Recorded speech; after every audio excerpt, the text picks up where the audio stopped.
Chapter 110. The remaining members of the Pelator Knights in Uther's mind were few in number. They were efficient guides, but their skills, with the exception of Nathan Zuckerman, were quite ordinary. Yet they did cook well in the field. He had almost reached the last sentence among the scant information on Kishir. Originally, the position of the Crown Prince was said to be Kishir Lahor's. However, about 20 years ago, due to the strong influence of the then Empress Inela Lahore at the imperial family meeting, Kelusa Lahore was appointed as the Crown Prince. It is said that the late Emperor and Empress Inela had a major dispute over this issue for several years, and their relationship was not good. Was the position of Crown Prince originally intended for Kishir? No matter how many times he read it, the sentence remained unchanged. Uther, holding the paper where the related section was written, extended it towards Anon and opened his mouth. Anon, is there any basis for this section? Indeed, many of those who attended the meeting at the time are still alive, so the information is quite reliable. Anon responded dryly to the section that Uther pointed out, but it was still unbelievable. Kishir was almost the Crown Prince. Although the Ur Empire doesn't determine the Crown Prince by age and traditionally chooses after the princes have grown to a certain extent, it was indescribably strange to think that Kishir might have been sitting on the emperor's throne by now. I can't imagine it. However, if such a thing had really happened, it might not have been bad. Kishir Lahore was the most perfect leader Uther had ever known. People said that the ability to manage a knight order or cavalry and the ability to take responsibility for an entire country were different. But was it really so?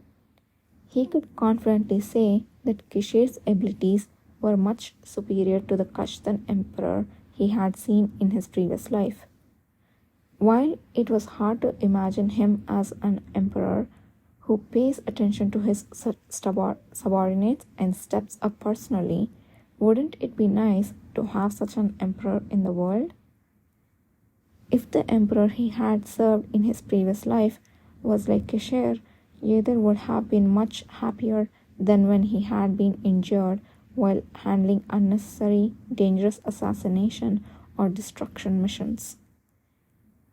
If that were the case, Uther suddenly realized he was stretching the assumptions to an absurd level and stopped his thoughts. Once one becomes a duke, regardless of what happens, Kishir could never ascend to the emperor's throne. That's why the current emperor, Kelusa Lahore, didn't raise any heirs. Moreover, in the end, the one who killed Kishir in his past life was Uther himself. Isn't it amusing that I'm having such thoughts? In this life too, Kishir had already become a duke. Rather than regretting the paths that couldn't be changed, he had to prioritize things that could be changed. Uther decided to stop his overstretching imagination. He was losing his appetite. Judging by your expression, it seems this information is not satisfying.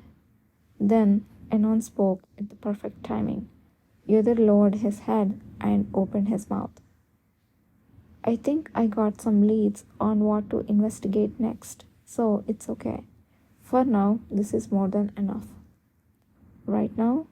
What are you talking about? You said this would be the end. Well, could it really be? Uther gave a faint smile towards Anon. Anon, now that you know me, given your nature, you will inevitably continue to be curious about what I might do. Instead of investigating behind my back, which won't yield any profit anyway, Wouldn't it be better to openly observe what I'm doing? What are you talking about? Anon stammered, raising his voice in surprise. Was he planning to investigate you there the moment he left? Why would I pay attention to you? I don't plan to believe in such nonsense like you coming back from the future, and I'm even less interested. I helped you once as a repayment for knowing my identity, and that's the end of it. The end. If you say so. Even though Enon's expression clearly contradicted his words, Yudhir let out a laugh, set the stack of papers down, and rose from his seat. I appreciate your help. There was still plenty of time. Soon enough, it would become clear whether Yudhir was right or Enon. As he imagined the frown on Enon's face that would follow him out, Yudhir chuckled silently. Enon, if something happens, or if you want to find me, contact me at the cavalry's residence within the Imperial Knights grounds. I won't, okay? Just in case you need it, I will leave this here. Yudhir placed a uniform button, which he had brought with him, on the counter. It was a spare cavalry stone button with his name on it, capable of replacing a cavalry member's identification. Are you listening? I told you I won't. Take it back. Hey, you rascal! Ignoring Enon's yelling, Yudhir opened the door, and the bright sunlight made him squint. Hey! But before Yudhir could step outside, Enon rushed towards and grabbed his sleeve.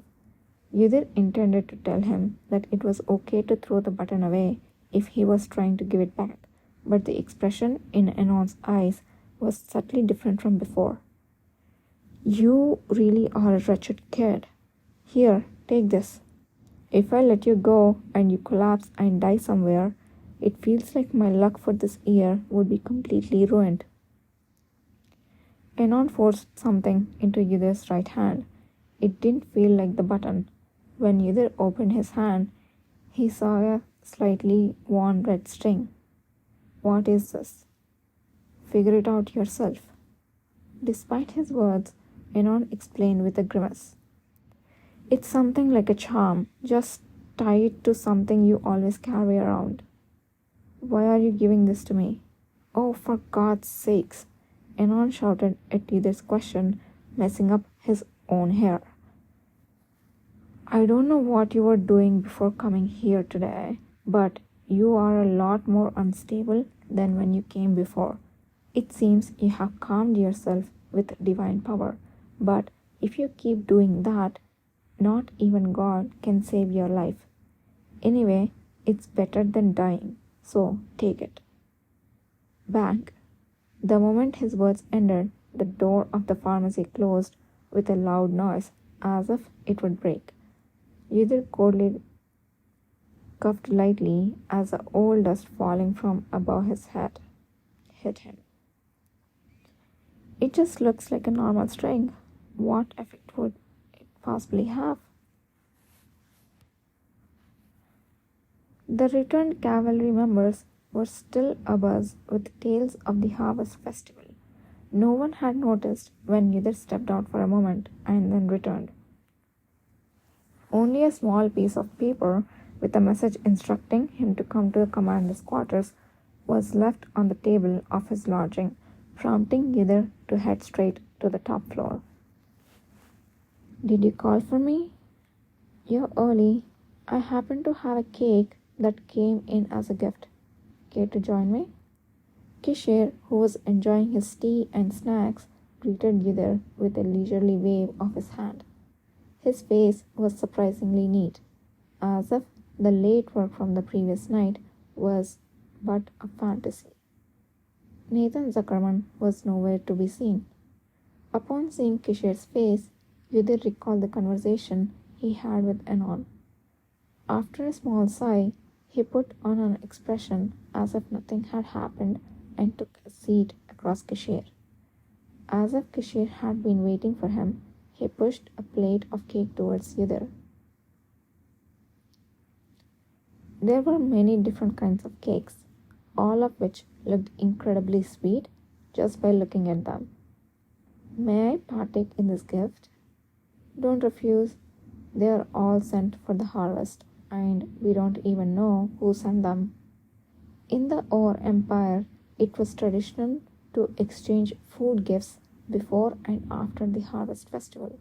Among commoners, this mostly meant sharing freshly harvested grains and fruits to celebrate the bountiful harvest. But the nobility was different.